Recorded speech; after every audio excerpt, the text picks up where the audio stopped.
Mapagpalang araw po sa inyo at sa mga tagapakinig ninyo, kabanong.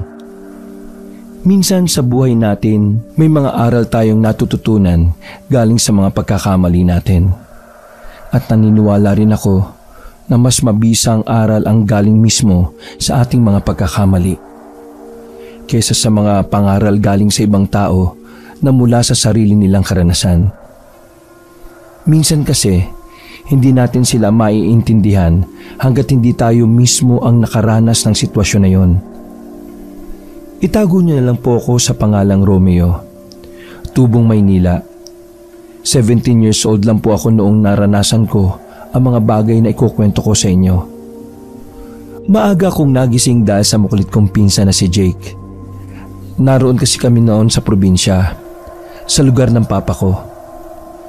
Nagbabakasyon kasi talaga kami doon, isang beses sa isang taon. Inis kong sinasaway ang pinsan ko sa pangungulit sa akin. Ano ba? Inaantok pa ako eh. Hinila ko ang kumot pabalik sa katawan ko na pilit niyang hinahatak. Kahit nakapikit pa ako, ay alam kong si Jake ang humihila nun. At kasama pa niya ang ilan naming mga batang pinsan. Dinig na dinig ko kasi ang mga mahihinang hagikikan nila. Dinig ko rin noon kung paano silang sawayin ni Tita Mariette, ang kapatid ng papa ko.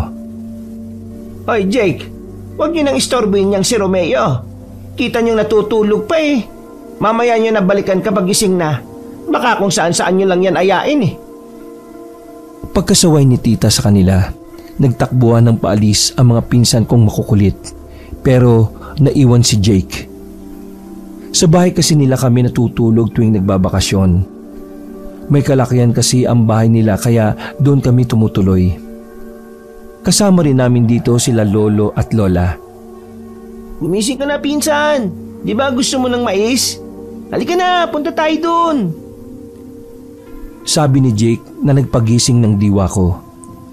Nagmulat ako ng mata. Gusto ko na kagad bumangon nang marinig ko yon.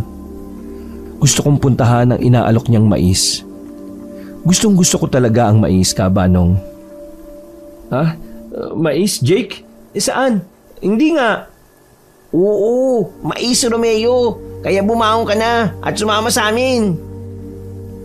Nakangisi pa noon si Jake habang nagsasalita na parabang nanghihikayat. Sandali lang. Ililigpit ko lang tong hinigaan ko. Tumayo na kagad ako at hindi na nagpatumpik-tumpik pa. Nagilamos muna ako at saka nagmumog. Pagkatapos ay pinuntahan ko na si Jake na nakaupo sa balkonahe at naghihintay sa akin. Pagkalapit ko sa kanya ay nakiupo na rin ako sa katabing upuan saka siya kinausap. Saan ba tayo makakita ng mais dito, Jake? Tumingin-tingin muna siya sa paligid at na makatiyak na walang taong nakatingin sa amin ay nagsalita siya. Halika dito, lumapit ka Romeo. Mabilis naman akong lumapit sa kanya. Inakbayan niya ako at saka bumulong. Oh, ano yun? Gusto mo ba ng maraming mais? Yung magsasawa ka? Oo naman siyempre. Saan ba yan, Jake? Baka mamaya iniiska mo lang ako ha. Hindi no. Kung ayaw mo maniwala, edi huwag kang sumama sa amin. Ikaw rin, hindi ka makakatikim ng mais. Tumayo na siya at takma na sanang aalis nang pigilan ko.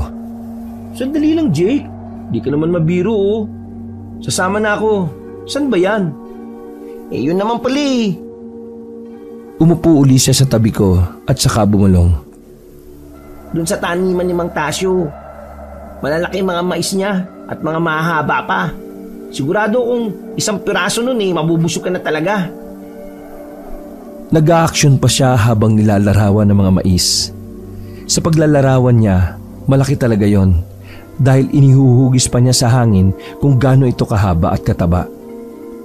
Napangangatuloy ako at nanlaki ang mga mata dahil mahaba't malaki talaga ang paglalarawan niya. Na-imagine ko tuloy kung paano ko kakagatin ang mga mais na sinasabi niya. Pero maya-maya ay nakita kong napansin kami ni Tita Mariette na nagbubulungan. Bigla siya nagsalita. Ay, anong pinag-uusapan niyo dyan? Bakit nagbubulong-bulungan pa kayo dyan, ha? May binabalak na naman kayong gawin, ano? Wala po tita. Niyayaya ko lang si Romeo na pumasyal. Tara na Romeo! Hinilan na ako ni Jake sa braso. Bago kami lumabas ng gate nilang gawa sa kawayan, narinig namin ang paghabol ng sigaw ni Tita Mariette sa amin. Romeo! Umalis si papa mo kasama ang mga tito at tita mo. Baka gagabihin daw sila makauwi. Biglaan daw ang lakad nila eh. Binili ka nila sa akin bago umalis. Kaya wag mo akong bibigyan ng sakit ng ulo ha. Ikaw naman Jake, subukan mong isama sa kalokohan niyang pinsan mo. Humanda ka talaga sa akin. Pagkasabi niya nun, ay saka ko palang napansin na wala ang sasakyan namin sa pinaglagyan ni Papa. Pero dahil doon, sumilay ang ngiti sa mga labi ko. Natuwa ako kasi makakagala ako ng malaya dahil wala akong bantay. Saan po sila pumunta, tita? Sa kabilang bayan daw. Sa isang tiyahe namin doon. Kaya kayong dalawa ha, huwag kayong maglalalayo. Tumungo naman ako kay Tita Mariette nang dumungo siya sa bintana para silipin kami. Pagkatapos noon ay umalis din naman agad siya, kaya lumabas na rin kami ni Jake. Maya-maya ay dumating ang pinsan naming sina Von at Lester na mga kaidara namin. Mangingi ba tayo ng mais kinamang Tasyo? Bagyang nagkatinginan sina Lester at Von matapos kong sabihin yon. Hindi Romeo. Medyo madamot kaya yun. Kaya lumalabo mata niya kasi ayaw mamigay eh. Ay so paano tayo magkakaroon ng mais? Hindi pala namimigay yung matandang yun. Agad na naman silang nagkatitigan tatlo sabay ngiti. Para bang may namumuong hindi maganda sa kanilang utak. Nanakawin natin. Kaya huwag ka maingay. Ano? Magnanakaw tayo? Masama yun, tsaka delikado. Napatigil ako sa pagsasalita na magkasabay na tinakpan ni Von at Lester ang bibig ko. Ano ko ba naman Romeo? Kakasabi ko lang na huwag kang maingay. Lakas-lakas ng boses mo. Nanakawin natin? Seryoso ba kayo? Alam ba ninyo yung pinagsasabi nyo? Tiningnan ko silang tatlo sa mata pero mukhang mga seryoso sila sa kanilang balak. Oo nga, huwag kang maingay. Baka marinig tayo eh. Gusto mo ng mais, di ba? Oo, pero ayaw kong magnakaw. Hindi ako sasama. Hindi naman natin nanakawin yun kung bibigyan tayo eh. Kasalanan ni Mang Tasyo yan kasi madamot siya. Basta, masama pa rin yun. Tumalikod na ako saka nag-umpisang maglakad pabalik ng bahay. Pero natigilan ako na magsalita si Von. Masasarap ang mga mais niya, Romeo. Kulay dilaw at malalaki ang butil. Masarap kapag iniihaw. Manamis-tamis at makatas. Bigla akong natakam kabanong. Sinigundahan pa ni Jake ang sinabi ni Von kaya talaga namang naglaway ang bibig ko. Oo nga. Kung ayaw mo, Romeo, kami na lang tatlong pupunta. Magsasawa kami sa mais at hindi ka namin bibigyan. O sige, tara na. Tayo na lang tatlo. Ayaw kasi yata ni Romeo eh. Nagsimula na silang maglakad paalis. Mga ilang di pa lang ang pagitan nila sa akin nang tawagin ko sila. Sandali naman kasi. Talagang tatlo, masyado kayo nagmamadali. Nag-iisip pa nga yung tao. Oh, Romeo, may sinasabi ka ba? Talagang malalaki yung mais doon? Kasama ako pero kaunti lang kunin natin ha. Ngumiti naman sila sa akin at sabay na tumango. Hinintay lang namin noon na hindi nakatingin si Tia Mariette at saka kami tumalilis ng takbo. Habang papunta kami sa maisan ay hindi maalis sa isip ko ang gagawin naming pagnanakaw. Pero sa tuwing maiisip ko ang mga mais ay nalilimutan ko yon at nawawala ang kaba ko. Napapalitan ng pagkasabik. Malayo pa ba? Parang nakakatakot naman dito. Wala bang aswang dito? Tanong ko sa kanila dahil napansin kong puro damuhan at talahiban ang nadadaanan namin. May isang ilog kaming tinawiran kabanong. Pagkalagpas namin doon ay may napansin akong mga malalaking hukay. Pagkatapos ay dumaan kami sa tubuhan. Matataas ang mga tubo sa taniman na yon. Mas mataas pa sa akin. Matangkad po kasi ako na payat, kaya manghang-mangha ako sa mga tubo. Wala akong nakitang bahay. Isang malawak na taniman ang pinuntahan namin. Nawala ang kaba ko kasi sa lawak noon naisip kong hindi naman pala malalaman ng may-ari kung may magnanakaw ng tanim nila. Puro kaswang, Romeo. Lapit na tayo. Mamaya mawawala yung takot mo sa oras na makita mo na yung mga sinasabi naming mais. Tapos yung sinasabi mong kaunti na kukunin, baka mamaya hindi mo na madala ng pipitasin mo. Hindi kasi tayo nagpaalam kay tite. Baka magalit yun sa atin. Baka hanapin tayo at isumbong ako kina Papa. Ang dami mo naman sinasabi, Romeo. Bilisan mo na lang kaya sa paglalakad dyan. Tumahimik na lang din ako at saka binilisan ng paghakbang. Maya-maya pa inatanaw ko na ang maisan. Yun na raw yun, sabi nila. Tuwang-tuwa ako, Kabanong. Tama nga ang sabi nila. Ang lalaki talaga ng mga mais ni Mang Tasyo.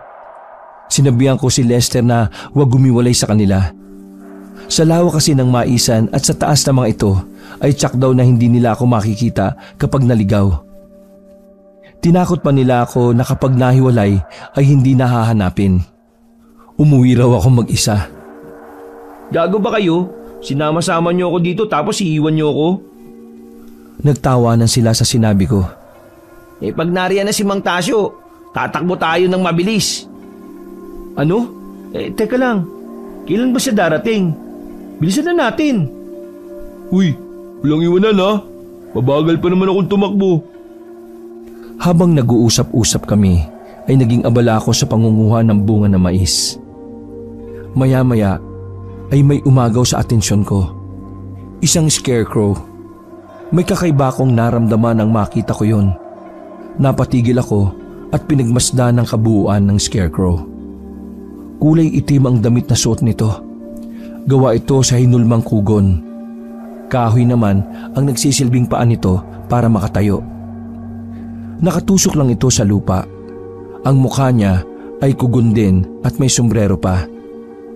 Pakiramdam ko ay pinagmamasdan niya ako sa tuwing hindi ako nakatingin sa kanya. Iniwasan ko na ito at dumiretso ng pasok sa gitna ng maisan para hindi ko na ito makita. Naisip ko ring magtago kasi baka may dumating na tao. Sa kakatago ko, hindi ko na namalayang nawala na pala sa paningin ko sina Jake, Von at Lester. Tinatawag ko sila pero walang sumasagot. Kaya nag-umpisa na akong kabahan. Lalong kumabog ang dibdib ko dahil tumindi ang pakiramdam ko na may nagmamasid sa akin. Napapalingon ako minsan sa likuran ko dahil sa pakiramdam na may sumusunod sa akin. Muli kong tinawag ang mga pinsan ko. Nagulat ako nang may biglang kulay itim akong nakita na tumakbo sa unahan ko. Naglakad pa ako ng ilang hakbang pero ganun na lang ang gulat ko nang makita ko uli ang scarecrow na naglakad ng mabilis. Alam kong scarecrow yon dahil ganun na ganun ang itsura kahit mabilis ang pagtakbo nito sa maisan. Tumulo ang pawis ko sa noo dahil sa kaba-kabanong. Scarecrow yun ah. Pero paano siyang mapupunta sa maisan? Hindi naman siya nakakagalaw. Gawa lang yun sa kugon ah. Pero kamukhang kamukha talaga eh. Baka naman isinama ako dito ng tatlong yun para lang takutin ah. Umanda talaga sila sa akin. Guys! Wag naman kayo manakot oh! Naglakad pa ako at tinayaan ko na lang ang scarecrow. Pilit kong iniisip na ang mga pinsan ko ang may gawa nun para mawala ang takot at kaba ko. Habang naglalakad ay panay ang tawag ko sa kanila. Akala ko ba walang iwanan? Sige kayo, isusumbong ko kayo kay Mang Tasyo na ninakaw niyo yung mga mais niya. Sa unahan ko, may napansin akong nakatayo. Kaya nilapitan ko yon dahil naisip kong baka isa sa mga pinsan ko yon. Kinakabahan ako habang papalapit sa kanya. Nakasombrero rin siya kagaya ng sa scarecrow. Pero labis pa akong natakot nang mapansin ko na hindi lang pala sombrero sila magkatulad, kundi pati damit nila ay magkatulad din. Nakatalikod siya sa akin kaya hindi ko makita ang mukha niya. Mang Tasyo, ikaw po ba yan? Inisip kong si Mang Tasyo siya kasi habang papalapit ako, hindi kahubog ng katawan ng mga pinsan ko ang taong yon. Hindi siya nagsasalita o gumagalaw man lang. Pasensya na po kung nanguha kami ng mais sa inyo nang walang paalam. Sana po huwag kayong magalit sa aming magpipinsan. Ibabalik ko na lang po itong napitas ko, Mang Tasyo. Lumapit ako sa kanya at iaabot ko sana ang isang pirasong mais na nakuha ko. Maya-maya ay nagsalita siya pero hindi siya humaharap sa akin. Kakaibang kaba ang naramdaman ko. Hindi na ako makagalaw. Masamang manguha ng hindi nagpapaalam. Alam mo bang buhay ang singil ko sa isang pirasong mais na yan? Po? Bigla siyang humarap sa akin. Nanlaki ang mga mata ko nang makita ang kulubot niyang muka. Naninilaw rin ang dalawang mata niya. Nangingitim naman ang ngipin at gilagid. Payat siya at matangkad, pero mas matangkad siya sa akin. Mahaba rin ang braso at paa niya. Medyo pakuba na rin ang kanyang likod. Lalo kong kinabahan nang marahan siyang lumapit sa akin. Nakatitig siya sa mga mata ko habang naglalaway. Sa takot ko ay napaatras ako. Dahilan ng aking pagkatumba. Hinihingal akong umatras habang nakaupo. Nakakatakot ang mga tingin niyang yun sa akin, Kaabanong. Napapikit ako sa takot. Maya-maya ay narinig ko na ang boses ng pinsan kong si Jake. Uy, Romeo! Kanina ka ba namin tinatawag Bakit hindi ka sumasagot? Kagad akong napalingon sa kanya. Nanginginig at utal-utal akong sumagot. Jake, may aswang! Maya-maya ay dumating na rin ang dalawa kong pinsan. Aswang? Ano ba yan, Romeo? Kanina ka pa aswang ng aswang Paano naman magkakaroon ng aswang? Tirik na tirik ang araw. Ayan tingnan mo. Itinuro pa niya ang araw sa akin para malaman ko kung gaano ito kaliwanag. Sabay pa silang tatlo na tumawa. Totoo nga! Yan siya Itinuro ko sa kanila kung saan ko nakitang nakatayo si Mang Tasyo. Pero hindi ako nakatingin doon dahil nakakatakot siya. Ay, naku naman Romeo. Tumayo ka na nga dyan. Tinatawag tayo doon ni Mang Tasyo. Doon tayo manangalian sa kanila. Birthday ng apo niya. Ha? Maniwala kayo. Diyan nga siya nakatayo kanina Ba't ayaw niyong maniwala? Saan dyan? Wala naman Nananaginip ka yata ng gising sa maisan, Romeo Tingnan mo, nasan dito? Nilapitan pa ni Von ang pwesto kung saan ko nakita matanda na kamukha ng scarecrow. Kaya tumingin na rin ako. At laking gulat ko na wala na ako nakitang matanda roon.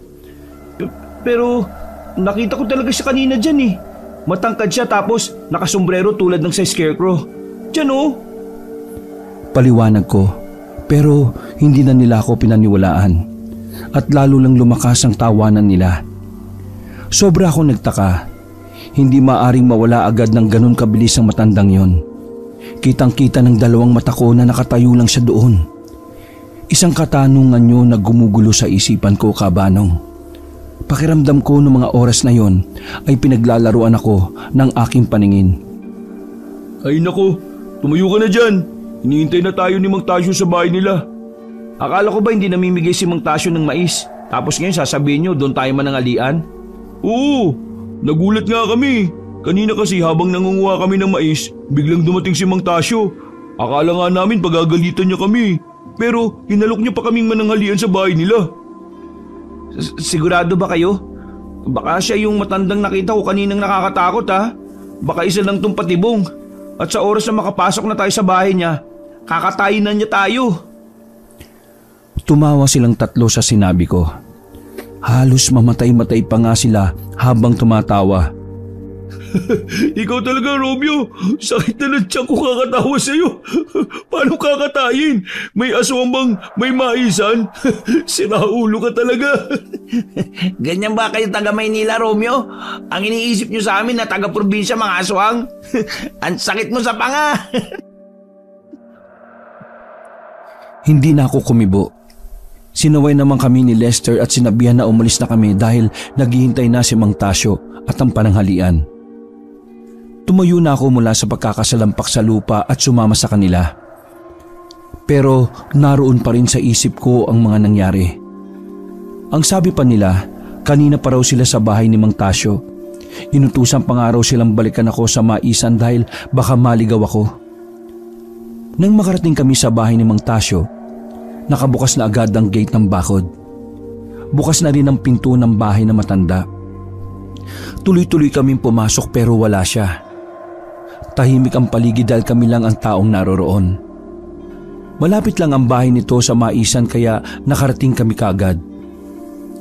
Agad na sumakay si Jake sa isang kabayong gawa sa kahoy na nasa gilid ng bahay ni Mang Tasyo. Nagbibiruan pa nga silang tatlo na kung umasta ay parang sa kanila yung bahay na yon. Napaka-komportable nila na parang sobrang close sila sa may-ari ng bahay. Uy, huwag kang mahiya, Romeo. Dali na, walang aswang dito. Tumawa uli sila. Ako naman, nakikiramdam lang sa paligid. Nasaan na ba si Mang Tasyo? Bakit wala siya dito? Baka mamaya magalit siya sa atin dahil pumasok tayo dito nang wala siya. Napatingin naman ako kay Lester nang sabihin niyang baka nasa kusina at naghahanda ng merienda. Naglalaro siya ng bola na napulot naman niyang pakalat-kalat sa sahig. Tapos ipinasa pa niya yun sa akin. Nang makita kong kampante sila, pinakalma ko na lang rin ang aking sarili. Ibinalik ko ang bolang sinambot ko kay Lester at umupo sa upuang tabla. Agad ko namang inilibot ang paningin ko sa paligid. Maluwag ang bungalow na bahay niya. Gawa ito sa mga light materials. Tapos, makintab naman ang sahig nito na gawa sa malapad na tabla na halatang nilagyan pa ng floor wax. May mga varnish din ang furniture nilang nasa loob. Ang linis ng bahay. Aakalain mong walang taong nagkakalat. Oh, napatulala na naman yung pinsan ninyo. Ano, aswang na naman ang nasa isip mo? Ha? Hindi no? Ano, mais? Sira ulo. Namamangha lang ako sa bahay ni Mang Tasyo. Kaya napatulala ako. Ang linis oh. Tapos maganda sa loob. Tapos sasabihin mo pang aswang yun. Hindi ko naman sinasabing diretso na aswang siya. May nakita rin akong laruang pambata sa bahay ni Mang Tasyo. Tiningnan ko at nilaro-laro ang mga laruan habang patuloy sa pagsisiyasat sa buong bahay. Naglakad-lakad ako hanggang sa makarating sa isang picture frame. Isang babaeng maganda ang nasa picture, pero kalahati lang ang larawang yon. Parang pinunit ang picture ng babae. Napalingon ako nang may marinig akong nagsalitang matandang lalaki. Mga bata, tama na muna laro. Magmerienda na muna kayo. Tuwang-tuwang sumalubong sa matanda ang mga pinsan ko. Halos mag-agawan pa sila sa inihaw na mais at juice na nasa baso na. Tapos may cake at pansit pa akong nakita sa lamesa. Nakatulala lang ako habang tinitingnan sila hanggang sa tawagin ako ni Lester at sinabihang kumain na rin dahil panay daw ang tawag sa akin ni Mang Tasyo. Pero mukhang hindi ko naririnig. Totoo naman, hindi ko talaga narinig na tinatawag niya ako. Agad naman akong lumapit sa kanila. Doon ko palang napagmasdan ang mukha ni Mang Tasyo. Laking gulat ko nang malaman na magkamukha sila na matandang nakita ko sa gitna ng maisan. Napatulala na naman ako sa kanya. Romeo, kumusta ka? Hindi ko man lang maibigkas ang gusto kong sabihin dahil sa sobrang gulat. Lumingon ako sa mga pinsan ko na abala na sa pagkain. Hindi na nila ako pinapansin. Ibinalik ko ang tingin sa matanda. Nginitian niya ako na parang may ibig sabihin. Nagulat ka ba, Romeo? Huwag ka mag-alala. Mamaya ay lalo ka pang magugulat. Nanindig ang balahibo ko nang marinig ko ang sinabi niyang yun, Kabanong. Parang ako lang ang nakarinig. Parang hindi napapansin ng mga pinsan ko na kinakausap ako na matanda. Nakakatakot ang aurang nakabalot sa kanya. Alam kong alam niya na natatakot ako sa kanya. Ang mga ngiti niya ay nakakasindak. Para akong naging ribultong bato sa kinatatayuan ko dahil sa takot. Saksi ang mga butil-butil kong pawis kung paano ko kabahan kay Mang Tasyo. Napabalik ang tingin ko kay Lester nang sabihan uli niya ako na kumain na. Sige na mga bata, kumain lang kayo dyan. May gagawin lang muna ako. Magpakabusog kayo. Tumingin pa siya sa akin at ngumiti bago tuluyang tumalikod. Nanginginig ako sa takot dahil alam kong hindi siya basta matanda lang. At alam niyang ramdam ko yon. Oy Romeo, kumain ka na nga. Nagulat ako nang hawakan ni Jake ang balikat ko. Napalingon akong bigla sa kanya. Uy, ano bang problema? Bakit kami nagpapawisan dyan? Ha? Sasabihin ko na sana pero nakita ko si Mang Tasyo na nakasilip sa amin sa siwang ng pinto sa kusina. Matatalim ang mga tingin niyang yon sa akin. Madilim sa bahaging yon pero kitang-kita ko ang mga mata niyang nanlilisik. Ano nga? Para kang tanga dyan eh. Baka kwentong aswang na naman yan ha. Tatamaan ka na talaga sa akin. Naiinitan lang ako. Umiwas ako ng tingin kay Mang Tasyo. Naglakad ako papunta sa pintuan at sumandal na lang sa gilid nun. Hindi ka ba kakain? Kung ayaw mo, akin na lang tong para sa'yo. Hindi eh. Sige na, busog pa naman ako. Kung gusto mo, kainin mo na lang. Nangantsaw na naman si Lester. Sabi niya, kanina raw ay gustong gusto ko ng mais pero nang mayroon na ay ayaw ko nang kumain. Pagkatapos ng sinabi niya ay nagtawanan na naman sila na hinayaan ko na lang. Baka inaswang na tong si Romeo. Kaya ayaw nang ng mais. Gusto na tao. Kumulo na rin sa gutom ang tiyan ko pero hindi ako makakain sa ganoong sitwasyon. Paano ko naman kakainin ang pagkain na inihanda ng isang nakakatakot na nilalang? Sumilip ako sa labas. Nanginginig pa rin ang katawan ko. Hindi ako mapakali. Natataranta rin ako. Gusto ko nang umuwi pero hindi ako makaalis dahil kumakain pa ang 3 kong pinsan. Lumapit si Lester sa akin at tinanong ako kung bakit daw ako parang balisa. Hindi ko muna siya sinagot. Tiningnan ko muna ang 2 ko pang pinsan na nagpapasahan ng bola. Tapos na silang magsikain at mukhang wala pang balak umuwi. Ang saya-saya nila. Gusto ko nang umuwi, Lester. Wala ka bang napapansin? Sinagot niya ng tanong din. Halata sa boses niya ang inis nang tanungin ako na baka aswang na naman daw ang sasabihin ko. Ayaw mo kasi makinig muna sa akin eh. Si Mang Tasyo kasi. Lalo na nga siyang nainis dahil ramdam niyang nagsisimula na naman ako. Pinahintunan niya ako sa pagsasalita. Iniwan niya ako at saka bumalik sa 2 kong pinsan. Alam kong nakamasid lang sa amin ang matandang yon at inaabangan ang bawat galaw namin. Lalo na sa akin kasi alam niyang alam ko ang sikreto niya. Pero maya-maya ay binalikan din naman ako ni Lester. Napansin kasi niya na nakatulala pa rin ako. Nagtanong siya kung ano ba ang mayroong kay Mang Tasyo at hindi raw ako mapakali. Kumunot ang noon niya kasi hindi niya talaga makuha ang punto ko. Pero sa pagkakataong yon ay mukhang nagiging interesado na siya. Tumingin muna ako sa paligid at tiniyak kong hindi na nakatingin si Mang Tasyo sa amin. Saka ako nagsalita. Si Mang Tasyo, isang halimaw. Alam kong mahirap paniwalaan, Lester, pero totoo ang lahat. Kaya pakiusap, maniwala ka. Akala ko'y paniniwalaan niya ako, pero hindi pala. Pinagsabihan na naman niya ako na tigilan ko na ang pagsasabi ng kung ano-ano sa matanda. Nakakahiya raw sa kabaitan nito.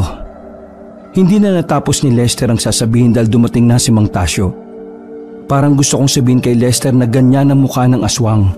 Pero natatakot naman ako at baka sakmalin agad ako ni Mang Tasyo. Aba, mukhang abala kayo at tapos na pala kayong kumain. Pero mukhang malungkot si Romeo. Hindi ba niya nagustuhan ng inihanda ko? Tiningnan niya ako na parang may masamang binabalak. Itong mga pinsan ko naman ay tuwang-tuwa pa sa matanda. Pasensya na Mang Tasyo. Batang Maynila kasi, kaya medyo hindi sanay sa bukid. Ay, nako naman. Huwag niyong binubuli itong pinsan ninyo. Masama yan. Hindi na lang ako umimik, Kabanong.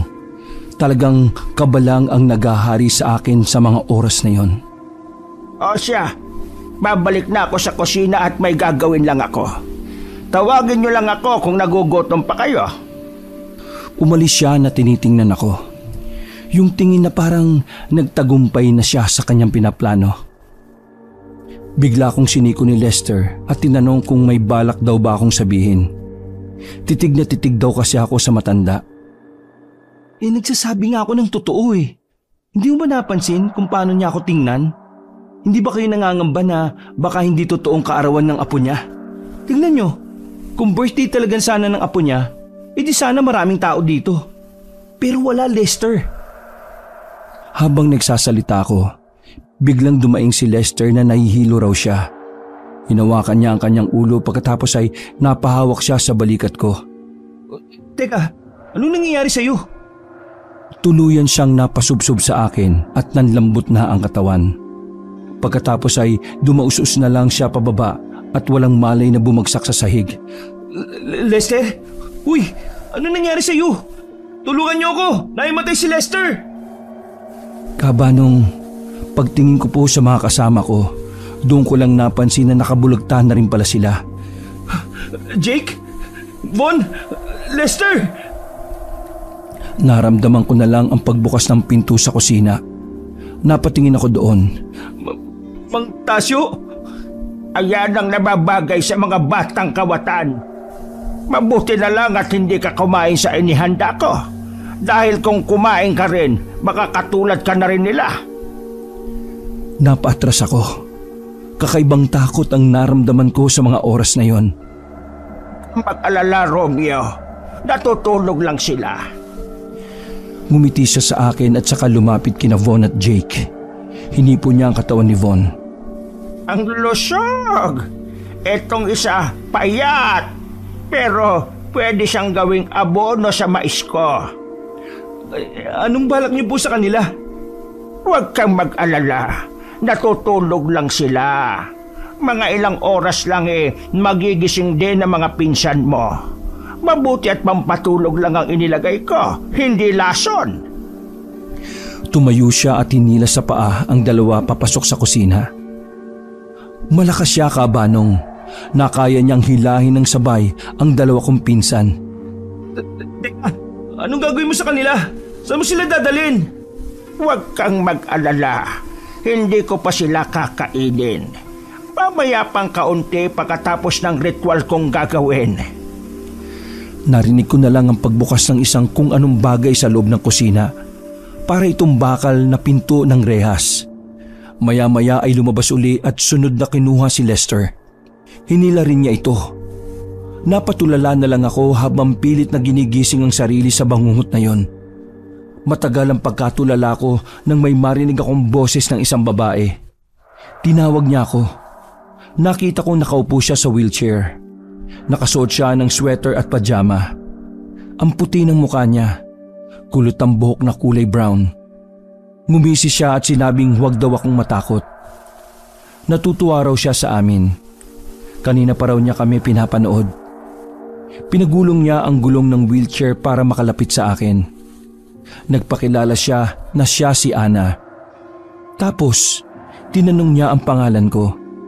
Sabi niya, 14 years old lang daw siya. Hindi ko siya sinagot sa halip ay humingi ako ng tulong sa kanya. Pero mukhang wala siyang may tutulong sa akin. Maya-maya ay lumabas na uli sa kusina si Mang Tasyo. Oh, anak, pumasok ka na sa silid mo. Nagulat ako nang marinig yun. Doon ko naisip na talagang wala nang tutulong sa amin. Sinabi ni Ana na gusto pa raw niya akong makausap pero binaliwala siya ni Mang Tasyo. Anak, marami ka namang makakausap riyan. Huwag ang isang ito. Baka mamaya't lalo. Kakatayin pa naman natin yan. Nang marinig ko ang sinabi niya, ay lalo kong nanlamig, Kabanong. Parang hinihingal ako kahit na wala naman akong ginagawa. Lalo akong pinagpawisan. Dinagdagan pa ng sinabi ni Ana na kung pwede raw bang kainin nila kaming tatlo. Anak, huwag ka nang makulit.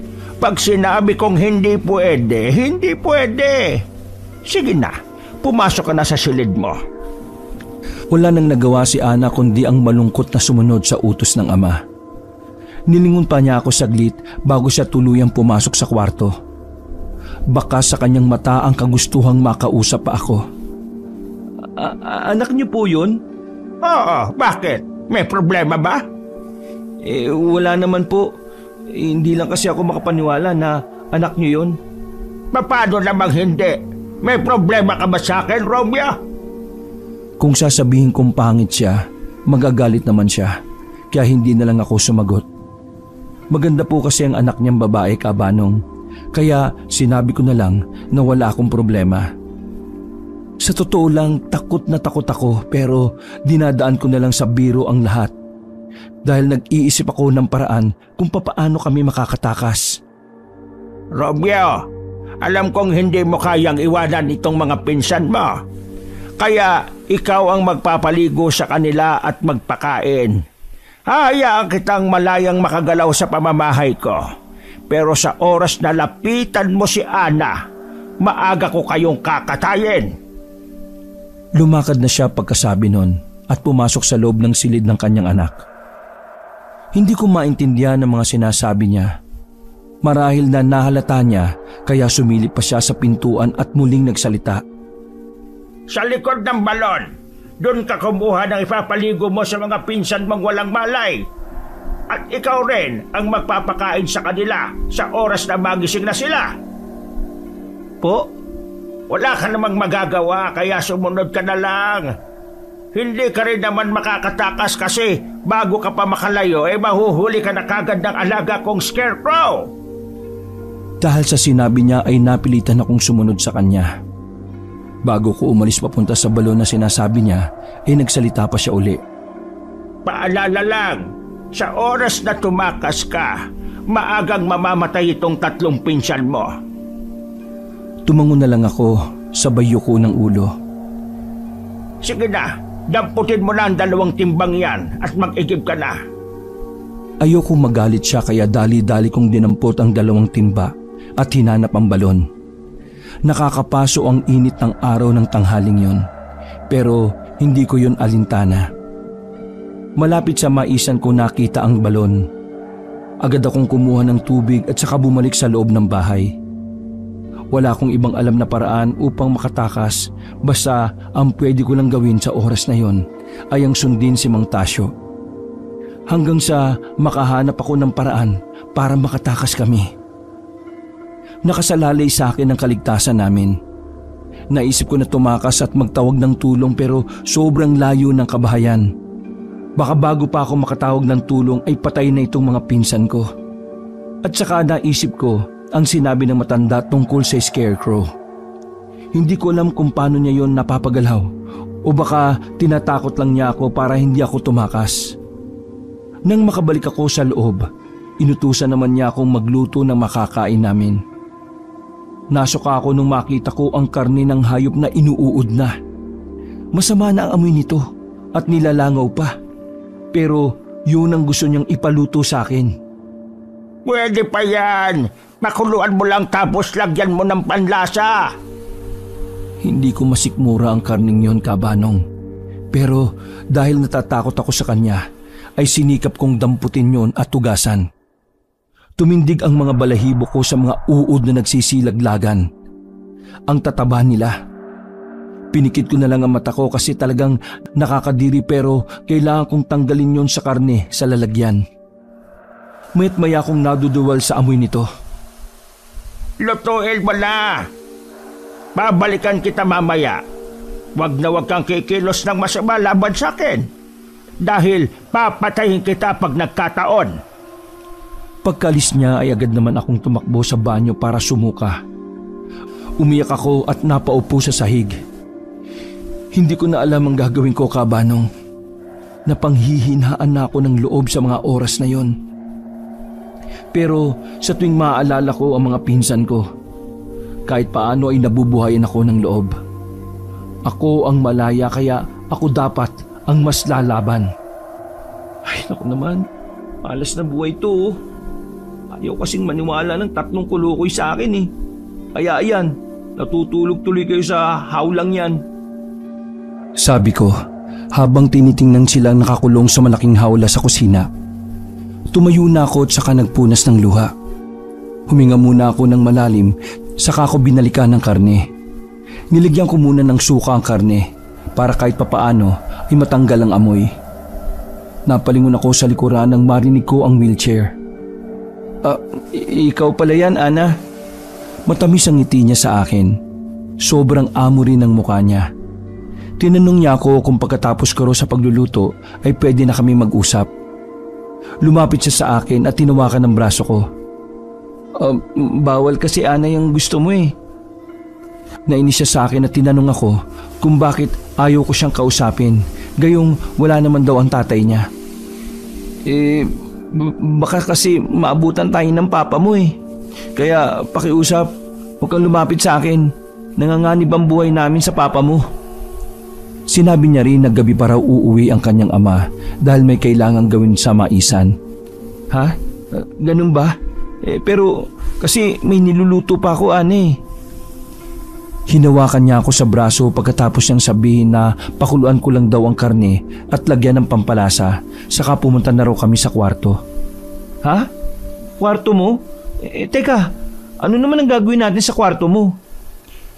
Hinila niya ako palabas ng kusina at dinala sa kanyang silid. Nilibot ko ng tingin ang kwarto niya. Itinuro sa akin ni Ana ang mga nakasabit na bungo at kalansay sa dingding. Yun daw ang sinasabi ni Mang Tasyo na pwede niyang kausapin. Pero ayaw na raw niya dahil hindi naman yun sumasagot. Gusto niyang ako kasi nagsasalita raw ako. Ano? Kalansay at bungo? Sabi pa ni Ana, gusto niyang mamuhay ng normal pero ayaw ng papa niya. Nakita ko ang pagtanggal niya ng damit na pantaas habang nakatingin sa akin. Namilog ang mata ko nang sinabi niyang gusto raw niyang magkaasawa rin balang araw. Nabigla ako nang hilahin niya at hinalikan ako sa labi. Pilit niyang hinuhubad ang damit ko pero hindi ako pumapayag. Teka, Ana, ang babata pa natin para gawin to. Hindi to tama. At saka, Chuck, magagalit ang papa mo. Dumistansya ako sa kanya nung nakawala na ako sa mga halik niya. Nagalit siya sa akin, Kabanong. Sinigawan niya ako. Sabi niya, pareho lang daw kami ng papa niya. Hindi maibigay ang gusto niya. Pero Ana, may oras para dyan. Ang bata mo pa. Saka, hindi mo pa ako lubos nakikilala. Baka nga hindi na ako mabubuhay bukas eh. O hindi kaya mamaya. So, paano ka na kung mangyari yung gusto mo ngayon sa atin? Nagalit siya uli. Sabi niya, kailan pa raw yun? Kapag uli na ang lahat? Kapag daw ba patay na ako? Pinipilit niya akong gawin ng bawal pero pilit ko rin siyang tinatanggihan. Nang subukan niya uli akong halikan ay naitulak ko siya nang hindi sinasadya. Ana, pasensya na. Mali itong gusto mo mangyari. Huwag mo nang ipilit. Hindi pa to ang tamang panahon, Ana. Galit na galit siya, Kabanong. Nanlisik na ang kanyang mga mata habang sinisigawan ako. Nakita kong galit na rin ang litid niya sa kanyang liig. At maya-maya pa ay unti-unting nagbago ang kanyang itsura. Napunit ang likod niya at lumabas ang 2 pakpak doon. Para itong pakpak ng isang paniki. Umitim ang mga mata niya at lumaki ang bibig. Nakita ko rin ang maliliit na ngipin niyang matutulis. Ang 2 kamay niya ay tinubuan ng matutulis na kuko. Ana, anong nangyari sa'yo? Napasandal ako sa dingding nang lapitan niya ako. Umangat ang katawan niya nang pumagaspas ang kanyang pakpak. Nahawakan niya ako sa liig, pero binitiwan din niya ako kagad nung mapansin niyang nasasakal na ako. Malakas siyang sumigaw. Pinalalabas niya ako ng kanyang kwarto. Mabilis naman akong lumabas sa kwartong yon. Dinig ko pa rin ang malalakas na sigaw niya mula sa labas. Hindi ko alam kung ano ang nangyayari sa kanya. Pero isa lang ang malinaw para sa akin. Hindi lang basta isang lumpong babae si Ana. Isa siyang halimaw. Bumalik na lang ako sa kusina nang maalala ko ang pinapakuluan kong karne. Bahagya ko siyang tinanggalan ng apoy at saka umikot-ikot sa buong bahay habang nag-iisip sa gagawin. Ang sabi ni Ana ay mamaya para uuwi si Mang Tasyo, kaya pagkakataon ko nang itakas ang mga pinsang kong natutulog. Kailangan kong mahanap ang susi ng hawla. Sa pag-ikot-ikot ko ay may nakita kong isang pintuan. Napaka-misteryoso nito. Kulay maroon ang pintura. Hinawakan ko ng marahan ng doorknob, pero hindi ko akalain na magbubukas yun ng kusa. At bumungad sa akin ang katawan ng isang babae sa ibabaw ng kama sa loob ng silid na yun. Dinig ko pa rin ang sigaw ni Ana mula sa silid niya, kaya kampante akong pumasok sa kwarto. Hindi ko alam kung natutulog lamang ang magandang babae o patay na. Pero hawig siya ni Ana. May mga kulay itim na kandila rin akong nakikita sa paligid. Kulay itim ding damit ang suot ng babae. Isang maliit na aklat ang nakita ko sa ibabaw ng maliit na lamesa. Marahang ko itong dinampot at binuklat.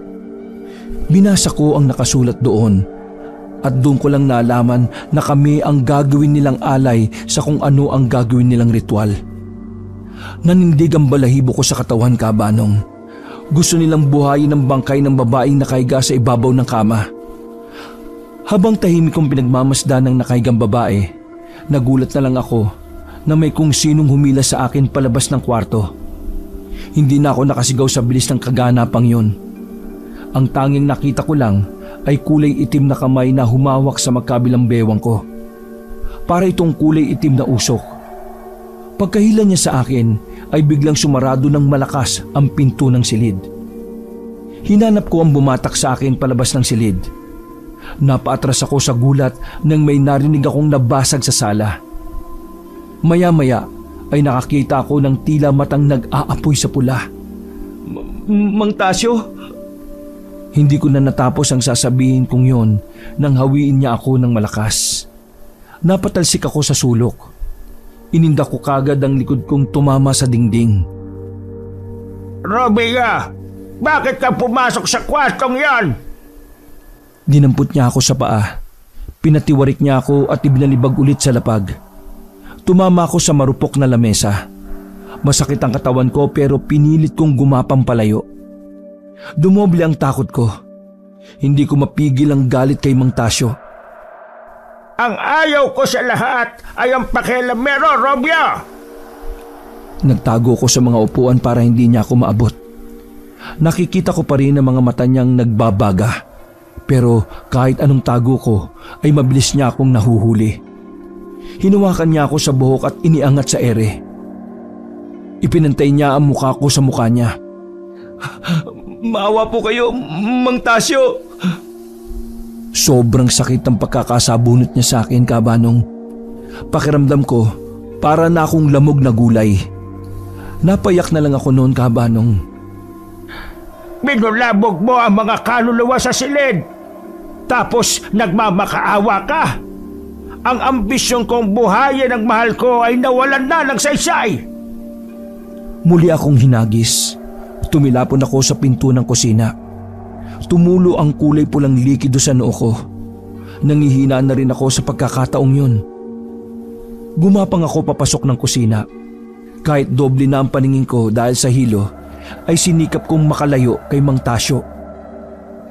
Pinilit kong itukod ang tuhod ko at inabot ang kalderong may lamang karning pinakukuluan ko. Kung kanina ay pinagbibigyan kitang maging malaya, pues ngayon, binabawi ko na, Romeo. Pinasok muli ng nginig ang katawan ko. Hindi ko magawang makagalaw sa nakakatakot na aura ni Mang Tasyo. Kulay pulang mga mata, mahaba na braso, ang pakpak niyang nakabuka. Idagdag mo pa ang kulubot na mukha niya at matutulis ng ngipin. Lumakad siya ng marahan papalapit sa akin. Ikinalma ko ang sarili at nag-isip ako ng paraan. Tiningnan ko ang kalderong nasa gilid ko. Alam kong mainit yon at saka kong mapapaso siya. Mabilis kong isinaboy ang laman ng kaldero kay Mang Tasyo. Sa pagkakataong yon ay makakatakas ako. Pero nakakagalaw pa rin siya. Palapit ng palapit siya sa akin. Sinubukan ko siyang sipain pero napaghandaan niya rin yon. dahil sing bilis ng kidlat niya yung naiwasan. Gusto ko yan, yung ginagalit ako lalo. Patawad po, Mang Tasyo. Hindi na po mauulit. Alam mo ba ang kwartong pinasok mo?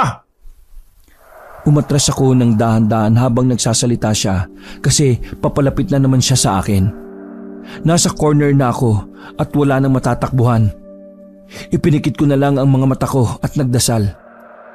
Ramdam ko ang mga paa niyang papalapit ng papalapit. Mga ilang segundo rin akong naghintay pero napamulat ako dahil may narinig akong ingay. Nakita kong bumulagta si Mang Tasyo. Nakita ko rin si Ana na nakalutang sa likuran niya. May matulis na bagay na tumagos sa katawan ni Mang Tasyo. Ana, bakit mo ko tinulungan? Galit na galit si Ana sa kanyang ama. Paulit-ulit niyang sinasabi na huwag daw akong sasaktan. Wala raw pwedeng manakit sa akin. Nakakapagsalita pa si Mang Tasyo nang mailipat ko ang tingin ko sa kanya. Takang-taka siya sa ginawa ni Ana sa kanya. Anak, bakit? Galit na sinabi ni Ana na huwag daw siyang tatawaging anak. Anong sinasabi mo, Ana? Ikaw ang nag-iisa kong anak! Nagsagutan silang dalawa sa harapan ko. Doon ko nalaman na hindi pala tunay na anak ni Mang Tasyo si Ana. Nabigla rin si Mang Tasyo na nalaman na ni Ana ang sikreto ng pagkatao niya. Pinatay ni Mang Tasyo ang tunay na ama ni Ana at dahil doon ay nagpakamatay naman ang kanyang ina. Ang bangkay na natagpuan ko sa sikretong silid. Dahil sa pagmamahal ni Mang Tasyo sa babaeng yun, ay nagsasagawa siya ng ritual para mabuhay uli yun. Pero dahil sa paulit-ulit niyang ginagawa, ay naisumpa niya ang sarili at naging aswang. Dahil dalawa lang sila ni Ana ang magkasama sa bahay na yon, hinahawaan niya ito. Nanlaban si Ana dahilan kaya siya nalumpo. Kung ganon, alam mo na ang lahat. Pinalaki kita, kinopkop, pinakain, at tinuring na totoong anak. Pero ang lahat ng bagay na yon ay nagawa ko lang para protektahan ka sa mga tao, Ana. Dahil nararapat ka sa angkan ng mga aswang. Kaya nga gusto kong buhayin ang nanay mo dahil para magkasama-sama na tayong tatlo. Gagawin ko rin siyang aswang para maging masaya na tayo. Isang buo at kumpletong pamilya, Ana. Ayaw mo pa rin ba nun? Galit na sinigawan ni Ana si Mang Tasyo. Lalo ko natakot sa kanya dahil mas nakakatakot ang itsura niya kumpara sa una ko siyang nakitang nagpalit ng anyo sa kanyang kwarto. Sinabi niya kay Mang Tasyo na hindi naman ito ang mahal ng kanyang ina kundi ang totoo niyang ama, kaya walang mabubuong masayang pamilya. Nagalit pa siya dahil si Mang Tasyo ang nagdidikta ng mga kilos niya, pati ang kung sino ang dapat niyang mapangasawa. Doon na sinabi ni Ana na wala siyang ibang gusto kung hindi raw ako. Kaya wag daw akong sasaktan ni Mang Tasyo. Nanlaki ang mata ko sa mga nalaman kong yon. Hindi ko alam na ganun katindi ang sikreto ng pamilya nila, Kabanong. Maniwala ka, Ana. Ginawa ko lang ang lahat na makakabuti sa iyo. Hindi na nakinig si Ana sa kanya at buo ang desisyon niyang ipagiganti ang pagkamatay ng magulang niya. Kung nagawa ko man yon, may dahilan ako. Kaya kahit sino nga lang sa akin ay ituturing kong isang mortal na kaaway. Kung ganon, wala na siguro akong magagawa, kundi ang gibain ang haharang sa akin. Hindi rin ako papayag na masasayang lahat ng mga pagtitiis ko at pagod. Kahit ituring kitang parang tunay na anak, ay wala na akong magagawa kundi ang ituring ka ng kalaban. Pinatunog niya ang mga buto sa daliri at liig na parang nagwa-warm up sa pagsugod kay Ana. Dahil mukhang maglalaban ng dalawa, kinuha ko na ang pagkakataon na tumakas. Pumunta ako sa kusina para gumawa ng paraan na mailabas sa mga pinsan ko sa pinagkulungan sa kanila. Habang naroon ay dinig na dinig ko pa rin ang batuhan nila ng salita. Alam mo, Ana, huling tawag ko na sa iyo bilang anak. Dahil pagkatapos ng labang ito, ay maglalaho ka na parang usok. Pareho talaga kayo ng nanay mo. Nagmamadali sa lahat ng bagay. Pero may isang bagay pa, Ana. Hayaan mo kong sabihin sa'yo. Kahit hindi kita kadugo, itinuring kitang anak at wala yung halong biro. Napasilip ako sa kanila dahil sabay na pumagaspas ang kanilang mga pakpak. Kasunod ng salitang yon ni Mang Tasyo ay ang paghugot niya ng sibat na itinarak sa kanya ni Ana at walang pagdadalawang isip na inihagis yun kay Ana. Kung gaano kabilis na bumulusok ang bagay na yon ay mas mabilis pang naiwasan yon ni Ana. Tumama lang yun sa dingding at bumagsak sa sahig. Maya-maya ay agad na sinugod ni Mang Tasyo si Ana at tinawakan sa magkabilang balikat. Pagkatapos ay itinapon ng malakas. Ngunit hindi bumagsak si Ana. Lumipad-lipad sa langit sa buong bahay habang tumatawa at sinasabi pa kay Mang Tasyo na mukhang nakalimutan nitong aswang din siya. Mas bata at mas mabilis kumilos kahit lumpo. Hindi na namalayan ni Mang Tasyo na naroon na sa kanyang likuran si Ana. Hinawakan niya sa ulo si Mang Tasyo at saka buong lakas na inihampas ito sa sahig. Sa lakas ay nabasag ang tablang sahig pero bumalikwas si Mang Tasyo. Hinablot niya ang braso ni Ana at ibinalibag ulit ito. Hindi ko akalain na ganon kakabilis, Ana. Mukhang kailangan ko na nga nung seryosohin ang labang ito. Ibinalik ko na uli ang tingin sa mga pinsan ko kasi naisip kong hindi kami makakatakas kung panonoorin ko silang maglaban. Mas mahalagang makatakas na lang sa lugar na yon habang hinahanap ko ang susi ng padlock ng kulungan. Narinig ko na naman ang pagbukas ng pakpak ni Ana. Pagkatapos ay sinugod niya si Mang Tasyo. Sinuntok naman siya nito pero naiwasan din ni Ana ang mga sipa ni Mang Tasyo. Aswang si Ana pero napapabilib niya ako dahil kaya niyang lumaban sa kabila ng kapansanan niya. Nakakuha ng pagkakataon si Ana na hawakan ang braso ni Mang Tasyo at saka pinaikot-ikot na mabilis at binitiwan. Napaigik na si Mang Tasyo. Nakita kong inindanan niya ang kanyang sugat. Patuloy pa rin kasi ang pagtagas ng dugo sa butas ng kanyang katawan mula sa pagsibat sa kanya ni Ana. Napapailing ako dahil sa haba ng buhay ng matanda. Naisip ko tuloy na ganun pala kapag aswang. Matagal mamatay kahit malalim ang sugat.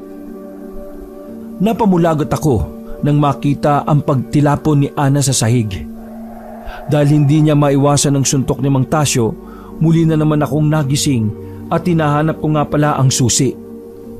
Habang hinahanap ang susi, nagulat ako dahil biglang bumagsak si Ana sa harapan ko. Pero mabilis din siyang nakalipad. Napangiwi ako nang makita ang mahabang dila ni Ana. Inabot niya ang sugat na natamo para sipsipin ang dugo nito. Napansin ko ang kamay niyang hawak ang susi. Pasimple niya itong hinulog sa sahig at saka ngumiti ng palihim sa akin. Dali-dali kong kinuha ang susi at nanginginig pa ang kamay ko habang sinususian ng padlock ng kulungan. Sinisigawan ako ni Ana na bilisan ang kilos ko at tumakas na kami. Nang lingunin ko siya, nakita kong nabasag sa katawan niya ang lamesang inihampas sa kanya ni Mang Tasyo. Tinamaan ng kaliwa niyang pakpak at napasigaw siya ng mabali ang buto nito. Romeo, masyado kang ambisyoso. Akala mo ba ay makakatakas ka rito? Hindi porke tinutulungan ka niya, hahayaan ko makatakas kayo. Bubuhayin ko pa ang babaeng mahal ko at kayo ang gagawin kong alay. Kaya hindi kayo makakaalis dito. Nakita ko ang mabilis niyang paglapit sa akin. Naramdaman ko na lang ang paghawak niya sa aking liig. Pagkatapos ay iniangat niya ako sa ere. Nanlilisik ang mata niya nang tingnan ako. Sumiklab ang takot ko sa dibdib. Naramdaman ko na lang ang pagbukas niya sa kulungan at mabilis akong inihagi sa loob. Isasara na sana niya ito nang hablutin siya ni Ana. Sinigawan uli ako ni Ana na bilisan ng tumakas. Nagising na naman ang diwa ko. Hindi ko tuloy alam kung swerte ako dahil dumating kayo sa buhay ko o minalas ako dahil sinira niyo ang lahat ng plano ko. Sana nung una pa lang ay nilaso na kita. Walang hiya ka talaga, Romeo. Bakit ba kasi sa lahat na magpipinsa na ikaw pa ang naiwang gising? Walang hiya ka talaga! Naninilim na ang paningin ko. Pilit kong ginigising ang mga pinsan ko. Pinagpipipindot ko ang ilong nila kasi iniisip ko na baka magising sila sa ganon. Kasi mahihirapan silang huminga. Parang wala na akong lakas na suntukin sila dahil sa takot ko. Pero nang hindi pa sila nagigising, wala na akong nagawa kundi ang pagsasasapakin nga sila. Nagising naman sila pero nahimatay uli na makita ang itsura ng mga aswang na naglalaban pa rin. Walang Diyon naman oh. Nagising na nga, nahimatay naman ulit. Uy! Gumising na kasi kayo. Kailangan na natin tumakas dito. Sabi ko naman kasi sa inyo may aswang dito eh. Sabi ko sa inyo, aswang si Mang Tasyo. Pero ngayon, dalawa na sila. Kaya gumising na kayo. Tumakas na tayo dito. Gising na. Ano ba? Habang ginigising ko ang mga pinsan ko, ay nahablot pa ako ni Mang Tasyo dahilan para magalit si Ana sa kanya. Nabitiwan ako ni Mang Tasyo nang hablutin siya ni Ana. Matibay ka nga, Ana. Mana ka sa ama mo. Walang iya ka. Inubos mo ang pasensya ko. Ayaw mo bang makitang buhay ang nanay mo? Bakit mo pinapatakas sa mga alay natin? Nakita ko na lang ang sabay nilang pagtalsik. Pero kaagad silang bumangon at muling ipinagaspas ang pakpak at sumugod uli sa isa't isa. Ubos na ang pasensya ko, Ana. Hindi na ako magdadalawang isip na patayin ka. Wala ka na rin namang silbi sa akin.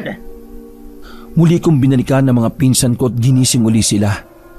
Pambirang buhay naman to. Ayaw pa magising itong tatlong to eh. Pinilit kong hinila si Lester palabas ng kulungan. Kahit ang bibigat nila ay isa-isa ko silang hinila palabas. Hinuli ko si Von kasi siya ang pinakamaliit sa amin, kaya mabilis ko lang siyang mailalabas. Binuksan ko ang pintuan ng kusina palabas ng bahay at isa-isa uli silang hinila palabas. Uy! Gising na! Nakakabakbaka na dito yung mga aswang oh. Kayo namang tatlo tulog pa rin eh. Sa bakuran ko silang tatlo dinala habang mainit na naglalaban ng dalawang aswang sa loob ng bahay. Iniikot ko ang paningin sa paligid. Puro mais lang talaga ang nakikita ko. Pinagsisisipa ko na sila para magising. Maya-maya ay narinig ko na naman si Mang Tasyo. Romeo, sinabi ko bang makakaalis ka na? Hanggat nandirito pa ako, walang makakaalis sa inyo.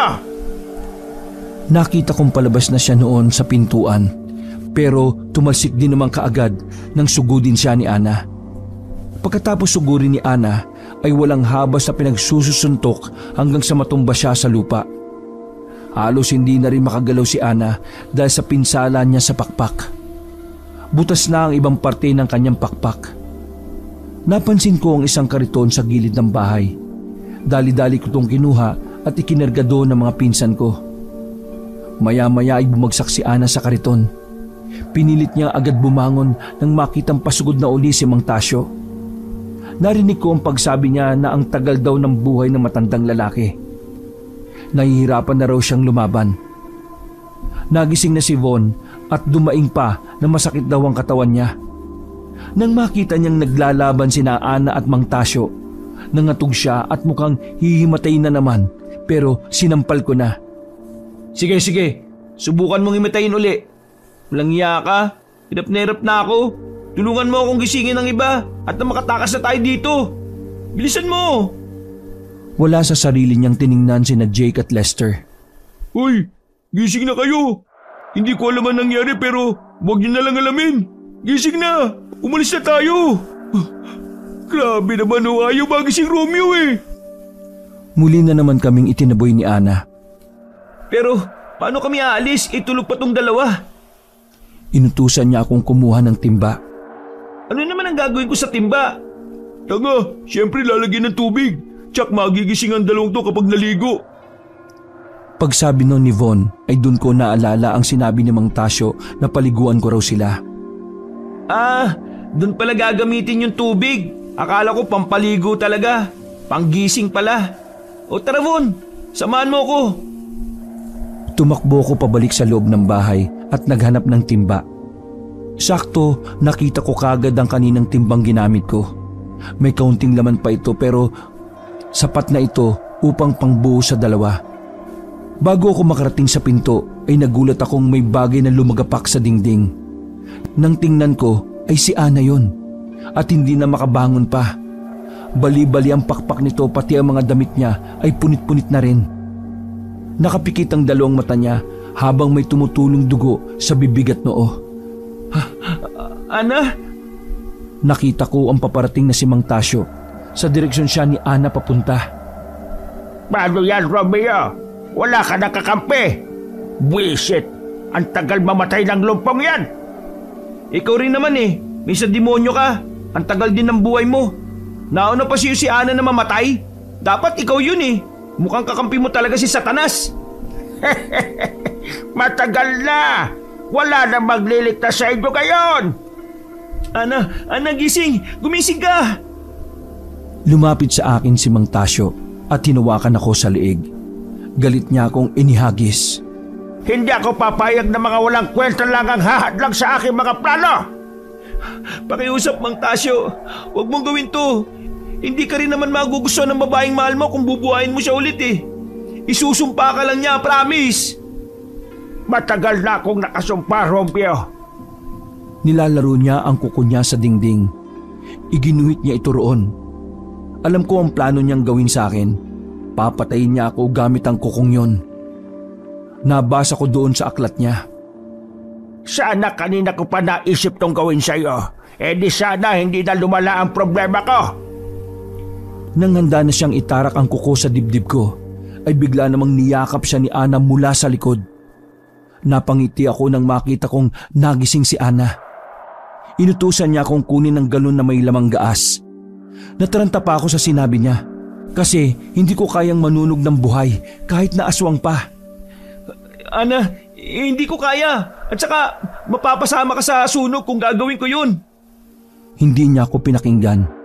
Sa halip ay pilit niya akong sinisigawan dahilan para lalo akong mataranta. Hindi ko kaya. Mag-isip ka pa ng ibang paraan.